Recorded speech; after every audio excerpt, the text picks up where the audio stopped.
పవన్ కళ్యాణ్ తలుచుకుంటే పుష్ప సినిమా మధ్యలోనే ఆపుతాడు అంటూ సెన్సేషనల్ కామెంట్స్ చేశారట నందమూరి నరసింహం బాలకృష్ణ. ఇప్పుడు వీటికి సంబంధించిన విషయాలైతే ప్రస్తుతానికి సామాజిక మాధ్యమాల్లో ఎంతో వైరల్గా మారుతూ ఉన్నాయి. డిప్యూటీ సీఎం పవన్ కళ్యాణ్ గురించి మనందరికీ తెలిసిందే. మంచితనానికి నిలువెత్తు రూపం అని కూడా చెప్పొచ్చు. పవన్ కళ్యాణ్ ఏదైనా పని చేయాలి అనుకున్నాడనుకో దాని విషయంలో ఖచ్చితంగా చూపిస్తాడు. ఉదాహరణకి డిప్యూటీ సీఎం అవ్వడానికి ఎంత కృషి చేశాడో తెలిసిందే.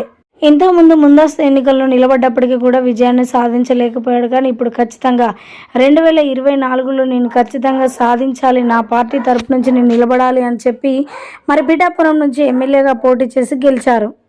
తాను అనుకున్నాడంటే ఖచ్చితంగా చేయగలడు. ఇక విజయం సాధించిన వెంటనే డిప్యూటీ సీఎం పదవిని తీసుకొని మరి రాణిస్తూ ఉన్నారు. అయితే మరి పవన్ కళ్యాణ్ అనుకున్నాడంటే ఇలాంటి విషయం అనేది మంచైనా చెడైనా చేయక తప్పడు. అయితే ఇప్పుడు పుష్ప 2 సినిమా నేపథ్యంలో కూడా ఇలాంటి నిర్ణయం తీసుకున్నట్లుగా తెలుస్తుంది. తాను ఏదైనా చేయాలి అనుకున్నాడంటే ఖచ్చితంగా ఆపేస్తాడు.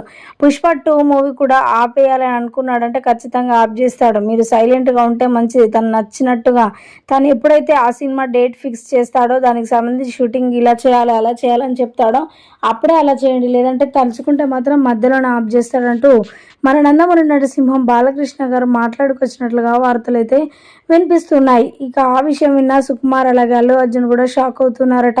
వీటికి సంబంధించిన విషయాలు ప్రస్తుతానికి సోషల్ మీడియాలో వైరల్ అవుతూ ఉన్నాయి.